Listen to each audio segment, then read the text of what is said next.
क्योंकि उसका नाम राकेश किशोर है। क्या तुम्हारा बाप लगता वो? तुम्हारा ससुरा लगता वो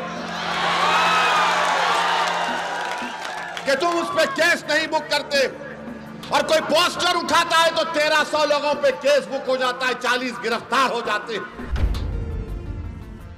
इंसाफ की जगह पर इस तरह की हरकत हो रही है और दिल्ली की पुलिस उसको गिरफ्तार भी नहीं करती। मुबारक हो तुम्हारी बहादुरी पर, मुबारक हो कि तुम खामोश बैठे हो। अरे अगर चीफ जस्टिस कंप्लेन नहीं करते तो तुम तो एक्शन ले सकते थे। सुप्रीम कोर्ट का फैसला आया कि मस्जिद तुम्हारी नहीं है।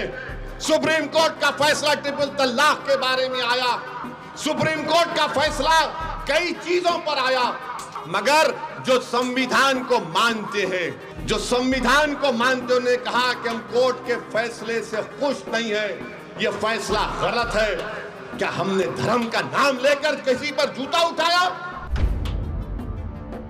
यह इंसाफ है, यह हमारे मुल्क का माहौल है जिस देश के लिए हमने और आपने क्या क्या हमारे बुजुर्गों ने कुर्बानियां दी। दलितों को रुसवा करने की कोशिशें की जाती हैं। हम दलित भाइयों से कह रहे हैं कि पहचानो इन लोगों को। बीजेपी तुम्हारी दोस्त नहीं बन सकती, मोदी तुम्हारा हमदर्द नहीं बन सकता। अगर उसका नाम राकेश किशोर नहीं होता, उसका नाम असद होता, क्या करते पुलिस बीजेपी वाले? उसको बोलते उठाओ, कनेक्शन वहां से है, पड़ोसी मुल्क से आया, आईएसआई आईसिस क्या क्या खोलते थे। बताओ मोदी जी, क्या आपकी सरकार और आपकी पॉलिसियां जिम्मेदार नहीं है? बताओ ये लोग कौन है? ये वो लोग हैं जिनको नरेंद्र मोदी की हुकूमत ने ताकत बख्श दी। ये वो लोग हैं जिनके दिलों में जहर उगल दिया गया।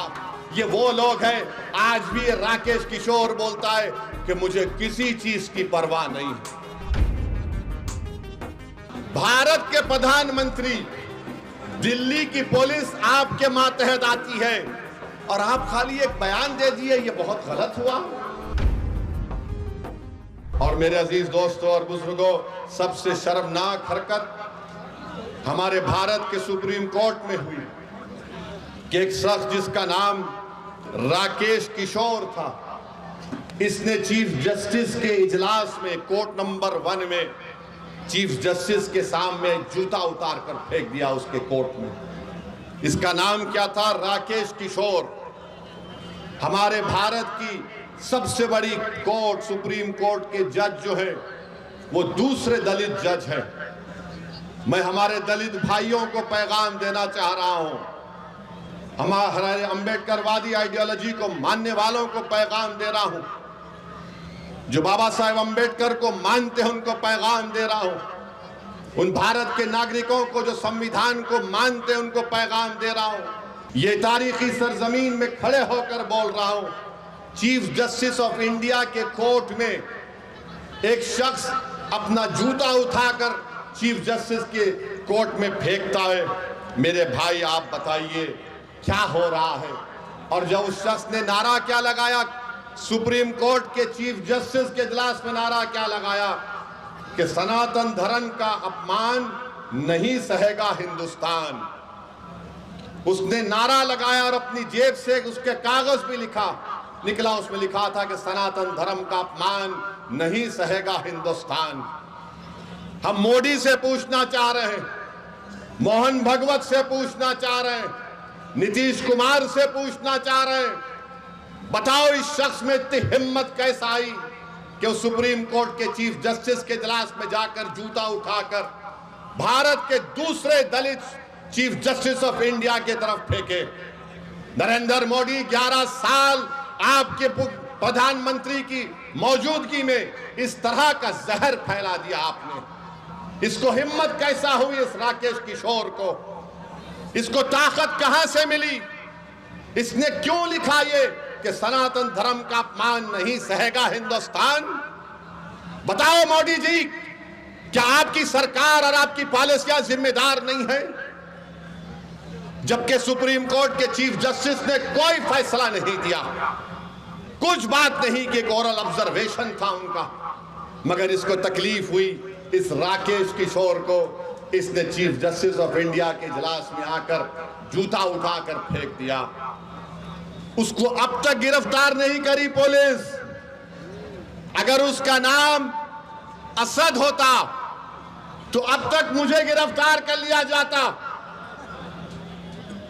नाम क्या था? राकेश किशोर।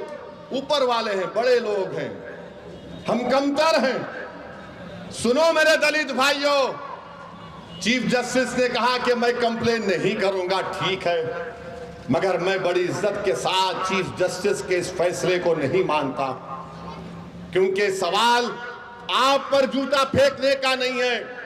क्योंकि आए दिन हम देखते हैं कि दलितों को पीटा जाता है, मारा जाता है, मूंछ अगर रखते हैं या अगर घोड़े पर बैठकर अपनी बारात निकालता है तो नहीं निकालने दिया जाता। चीफ जस्टिस ने कंप्लेन नहीं की, हम मानते हो सही नहीं था, मगर दिल्ली पुलिस को क्या हुआ? दिल्ली पुलिस 100 मोटो एक्शन ले सकती। और मैं आपको बता रहा हूं, देश को बता रहा हूं, जब हमारी संसद पार्लियामेंट में 2 नौजवान कूद गए संसद में, याद है? कूदे थे। कूदने के बाद एक धुआं उन्होंने छोड़ा, उन पर अनलॉफुल एक्टिविटीज प्रिवेंशन एक्ट लगाया गया। भारत के प्रधानमंत्री, दिल्ली की पुलिस आपके मातहत आती है और आप खाली एक बयान दे दिए, ये बहुत गलत हुआ। अरे आपको तो ये करना चाहिए था कि आप उस शख्स पर जिसका नाम राकेश किशोर है उस पर यूएपीए लगाते। यूएपीए लगाते, पुलिस खुद से कंप्लेन कर सकती है। अगर उसका नाम राकेश किशोर नहीं होता, उसका नाम असद होता, क्या करते पुलिस? बीजेपी वाले उसको बोलते उठाओ, कनेक्शन वहां से है, पड़ोसी मुल्क से आया, आईएसआई, आईसिस, क्या क्या खोलते थे। और यह शख्स कह रहा है कि सनातन धर्म का अपमान नहीं सहेगा हिंदुस्तान। मोदी जी, फर्क उसमें और दूसरों में यह है कि जिस जगह पर मस्जिद को शहीद कर दिया गया था, कोर्ट का फैसला आया कि किसी ने नहीं तोड़ा। सुप्रीम कोर्ट का फैसला आया कि मस्जिद तुम्हारी नहीं है। सुप्रीम कोर्ट का फैसला ट्रिपल तलाक के बारे में आया। सुप्रीम कोर्ट का फैसला कई चीजों पर आया। हालिया यही सुप्रीम कोर्ट ने इंटरिम ऑर्डर दिया वक्फ कानून के ऊपर, जिससे हमको नुकसान होगा, मस्जिदों को नुकसान होगा। मगर जो संविधान को मानते हैं, जो संविधान को मानते, उन्होंने कहा कि हम कोर्ट के फैसले से खुश नहीं है, यह फैसला गलत है। क्या हमने धर्म का नाम लेकर किसी पर जूता उठाया? बताओ ये लोग कौन है? ये वो लोग हैं जिनको नरेंद्र मोदी की हुकूमत ने ताकत बख्श दी। ये वो लोग हैं जिनके दिलों में जहर उगल दिया गया। ये वो लोग हैं, आज भी राकेश किशोर बोलता है कि मुझे किसी चीज की परवाह नहीं है, मुझे कोई गम नहीं है कि मैंने चीफ जस्टिस ऑफ इंडिया के सामने जूता उठाकर फेंका। ये क्या हो रहा है हमारे देश में? इंसाफ की जगह पर इस तरह की हरकत हो रही है और दिल्ली की पुलिस उसको गिरफ्तार भी नहीं करती। मुबारक हो तुम्हारी बहादुरी पर, मुबारक हो कि तुम खामोश बैठे हो। अरे अगर चीफ जस्टिस कंप्लेन नहीं करते तो तुम तो एक्शन ले सकते थे, लेकर जाते हो उसको। उत्तर प्रदेश में बच्चों को पकड़ा जाता है, पीटा जाता है और पुलिस की गाड़ी से उतारकर उनको बोलते हैं कि कान पकड़कर माफी मांगो, क्योंकि उसका नाम राकेश किशोर है। क्या तुम्हारा बाप लगता वो? तुम्हारा ससुरा लगता वो कि तुम उस पे केस नहीं बुक करते?